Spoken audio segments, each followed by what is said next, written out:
USFL football is top quality with a flair for being different. Check us out. You just might find that the fun is back. The USFL, where football is still a game. In 1983, a new football league formed, one that Houston would play a part in, the United States Football League. It would bring a new brand of football with two-point conversions, an 18-game season, and was played in the spring and summer, while the NFL didn't. The league was so different than the NFL. It was more, to me, it was more about fun. The USFL came out as if it was the NFL. The league had TV contracts with ESPN and ABC. I think the quality of play was really good. I mean, I don't know exactly how many players went over from the USFL to the NFL when the league folded.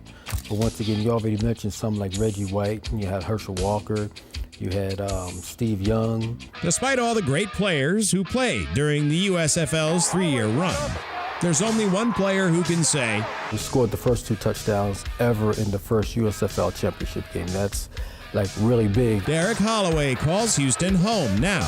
But in 1983, he helped the Michigan Panthers be crowned the first USFL champions.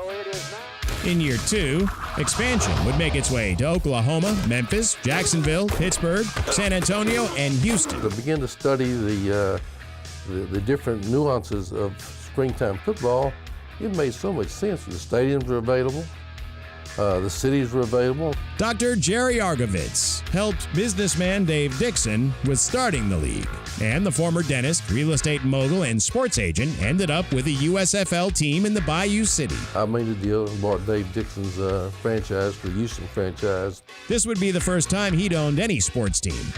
Sitting on this side of the table, it is a hell of a gamble. Argovitz, being a huge fan of Kenny Rogers, and his song, The Gambler, the nickname for the franchise seemed appropriate. Thus, the Gamblers were born. When the Gamblers came along, I got so excited, and I was excited. I was like, here's a new team that I can root for.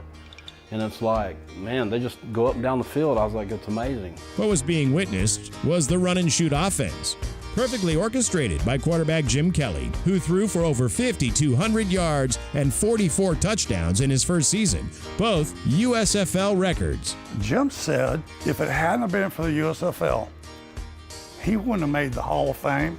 The Gamblers would sling the ball all around the field for 2 seasons in the USFL, before the league would make an ill-fated decision to move to the fall. If I had to single out the individual who really, let's say, pretty much killed the USFL, here's my friend Donald. We'll have more on that in part 2 of our series on the USFL.